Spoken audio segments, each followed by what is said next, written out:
We want a Canada that is affordable at home, safe at home, and strong at home. And we want this to be a country where it doesn't matter where you come from, whether you start with absolutely nothing, you can build a great life. Every single hardworking young person in Canada should be able to afford a home. Every family should be able to put good food on the dinner table every single night, buying the foods that they want to eat, not just the ones that that they can afford. Every single Canadian should feel safe on their streets. This is the Canada that we all took for granted not long ago. But after 10 years of this Liberal government, we have the worst food price inflation anywhere in the G7. We have the most expensive housing anywhere in the G7. We have the biggest household debt anywhere in the G7, the only shrinking economy anywhere in the G7. We have the second highest unemployment in the G7. Now, it would be very easy to blame all these problems on world affairs and faraway conflicts and tariffs, but all the other G7 countries have those things too. So why is it that under Mark Carney, everything is so much more expensive, our economy is so much weaker, and our families are so much more in debt than all the other countries? And that is because he has carried on the exact same policies as Justin Trudeau. Mark Carney is just another Liberal. Nothing has changed other than the promises and the announcements, and everything is getting worse. Under Mark Carney, the deficit is now twice the size that it was when Justin Trudeau took office. There are no pipelines approved. His major projects office has approved no projects. Home building is falling by 15%. Crime and chaos continues to rage out of control. Extortion, foreign interference, assassinations all continue. The immigration system is completely out of control. We just learned that 2 of Mark Carney's ministers allowed for 150,000 cases of immigration fraud to go uninvestigated. Not only did Mr. Carney condone this Liberal failure, he has promoted the ministers responsible for it. Everything about Mark Carney has been an illusion. Meanwhile, a year after Carney promised he would negotiate a win with Donald Trump, telling us that he was a master negotiator, still no deal, still no wins. American tariffs on Canada have doubled, and ours is the weakest economy in the G7. But that's the bad news. The good news is Conservatives are fighting back. We're working hard to restore the promise of this country. We're fighting for tax cuts, to cut taxes on work, investment, home building, and energy. We want to get rid of all taxes on home building. That is to say that the sales tax should come off first-time buyers, second-time buyers, and all buyers. We want to incentivize municipalities to cut development charges. We want to get rid of the new and newly named carbon tax that Mark Carney has brought in to lower gas prices. In fact, we should be cutting the tax on gas so Canadians can afford to drive, farmers and truckers can bring us affordable food. We want to cut the Liberal deficit by cutting bureaucracy, consultants, foreign aid, handouts to fake and phony refugees, and corporate welfare, bring in a dollar-for-dollar law to cap government spending so we can bring down deficits, inflation, and taxes.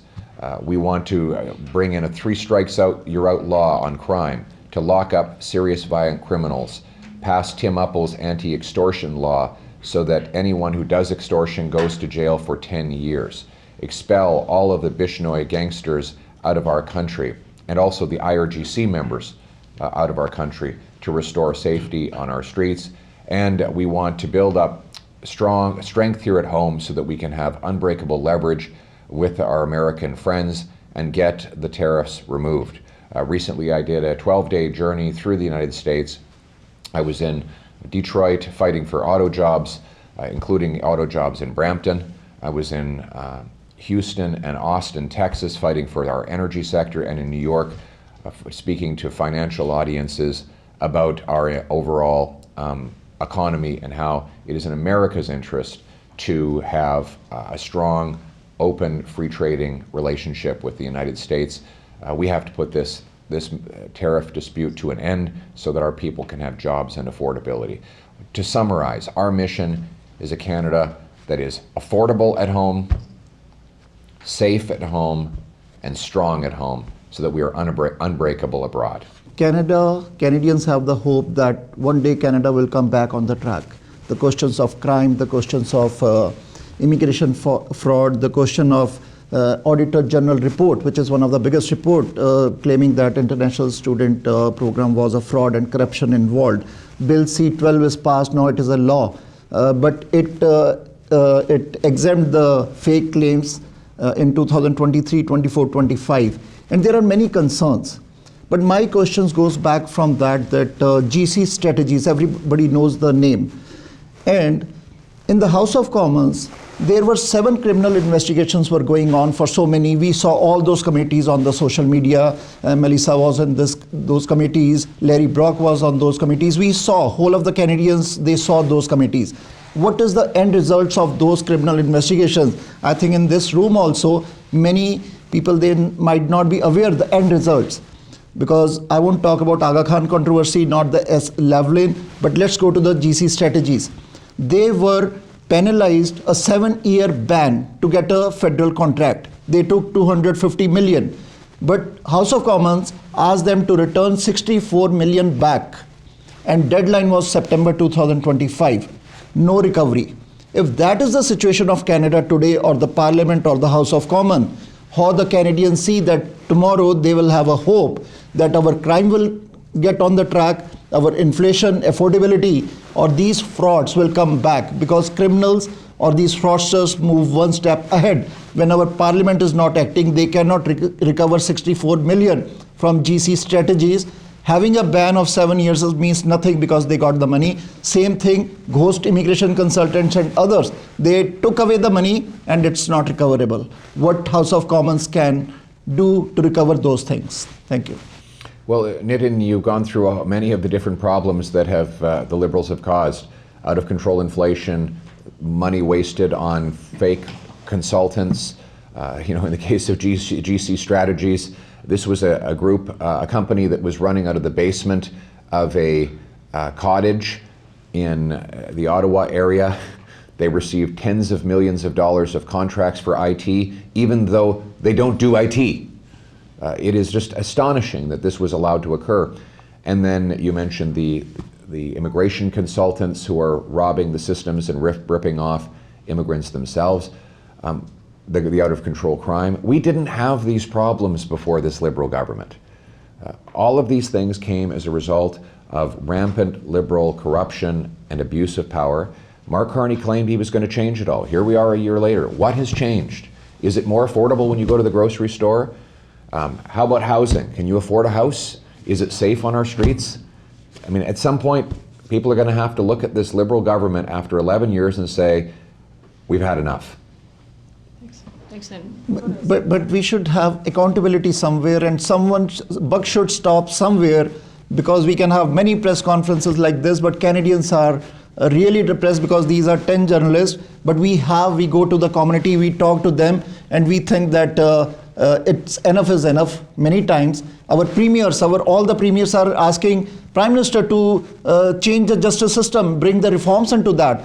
We are shocked when the Premier is saying that judges are politically appointed, and we are very saddened to see what the Canada situation as of today. Yes, and that's why we need a change. We need a new government.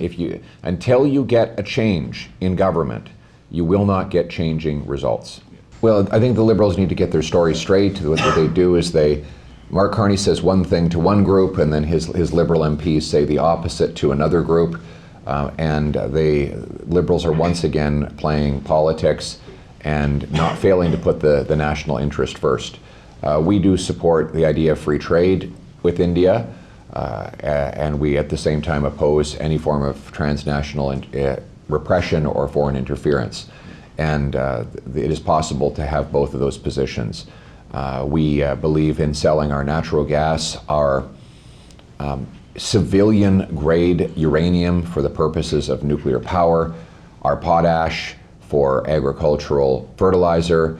All of these things will be necessary for us to prosper as a resource-driven economy, and for India to continue to grow its very dynamic and very large economy.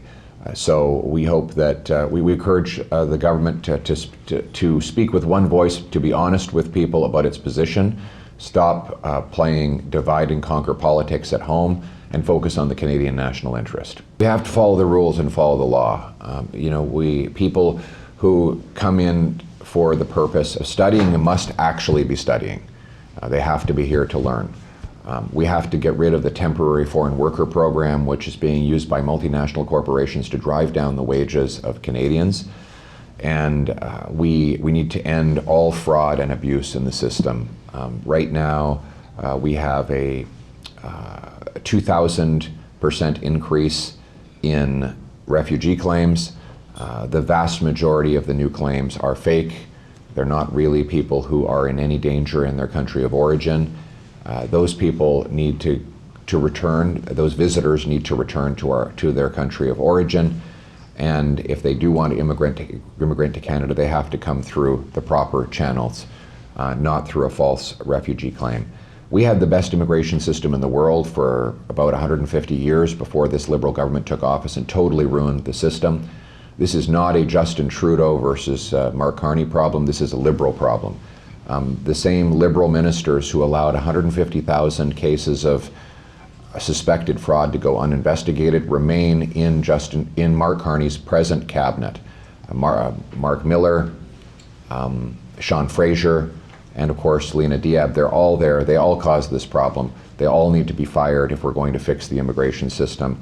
Let's get back to a system based on laws, rules, honesty, and invite people to come in numbers that we can absorb with skills that can be employed and in a way that can allow full and complete integration into the Canadian family. Well, it's the federal Liberals that destroyed our immigration system. They decided, we can't say it's a provincial problem because if it were, then why is the problem so common in every one of the 10 provinces? Well, the only thing that they all have in common is that they're all under the federal government's leadership. This Liberal government totally destroyed our immigration system. They turned it from the best system in the world to the worst system in the entire developed world. And it's time for Mark Carney to take responsibility for this catastrophic Liberal failure and fire all of the Liberal ministers who caused the mess so that we can start to clean it up. Mr. Carney did support the Iran war, and he supported the attack on the Iranian regime. Look, this regime has terrorized Canadians. This is a regime that murdered 55 Canadian citizens and 30 permanent residents by shooting down PS Flight 752, a civilian aircraft flying innocently over Iranian airspace. They have 700 IRGC terrorist agents operating on our soil, harassing Jewish and Persian community members. This is the biggest sponsor of terror in the world. We want to see that regime removed and the Iranian people to take control of their country and its future. We cannot allow a nuclear-armed Iran. It will be an existential threat to ourselves and our allies. I don't see a role for Canadian soldiers to be on the ground in Iran. I think, though, there are other things we can do, like producing more of our oil and gas, especially now with oil prices having risen between 40 and 60%, depending on the day. We should now be releasing strategic reserves into the world market. Mr. Carney had told an early April Fool's Day joke. He said he was going to be releasing 23 million barrels of Canadian oil. He has no oil to release. We have no strategic reserve. So he can't release it. He called up the oil companies and they said, well, we can maybe produce about 1% more a day. But ultimately, with all the Liberal laws, it's next to impossible to expand energy production. So I would remove all of those laws, speed up production. I would build up a strategic reserve. I'm hoping it would be about 200 million barrels of oil that we would keep in reserve. And then when energy crises like this happen, we can sell it onto world markets at the highest possible price with maximum profit to our people and relieve prices at the pump at the same time. I also think, you're talking about the defense spending. Look, when you go to a restaurant, You don't walk out and say, boy, that was a terrific meal because I spent $1,000 on it. You say it was a terrific meal because the food was good, the service was excellent, and it was a nice ambiance. The same should go with any other government spending. We should be judging it not by how much we spend, but what we achieve with that spending. If we have another massive cost overrun in purchasing military equipment, it can increase the budget. And then I guess we can pump our fist in the air and say, wow, we're spending more on defense. I would rather see what we're getting for the money. And fundamentally, there's a very big difference between how I would fund our military and how Mr. Carney would. He wants to build up massive corporations through government subsidies, the creation of a new government defense agency and a new government-backed bank. I don't want more money for bureaucrats and bankers. I want more equipment on the front lines for our soldiers, sailors, and aircrew. Modern warfare is not about spending massive sums of money on the industrial complex. Look what they're doing in Ukraine. They're making drones for $300 a piece in garages using 3D printers. So the Ukrainians are sending in balloons with tin foil hanging from them over the Russian territory. And that costs them about $100 a piece. The Russians have to spend $250,000 to shoot it out of the sky because it might be an explosive. In that exchange, the Ukrainians spend $100, the Russians spend $250,000. Now, you do that thousands of times, you can bankrupt a country. In Iran, one of the challenges we're having is that the Iranians have made $35,000 Shahed drones, and it often costs $500,000 to take them down. So every time you have a collision of a $500,000 interceptor missile with a $35,000 drone, the country who's spending more is becoming slowly bankrupt. All of this to say, we should be focused on low-cost, highly competitive production of volumes and volumes of drone and other technology. So our goal should be to get the most lethality and power for the lowest possible cost to Canadian taxpayers.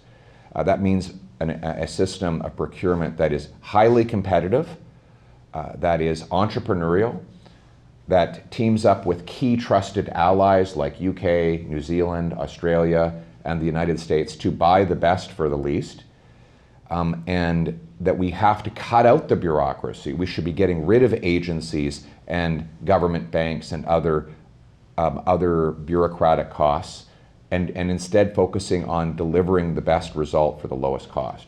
And I'll be putting forward an defense industrial strategy that seeks that approach. Because we have an incredible amount of cost we're going to have to absorb. The Liberals will bankrupt our country if we do it in this bureaucratic way.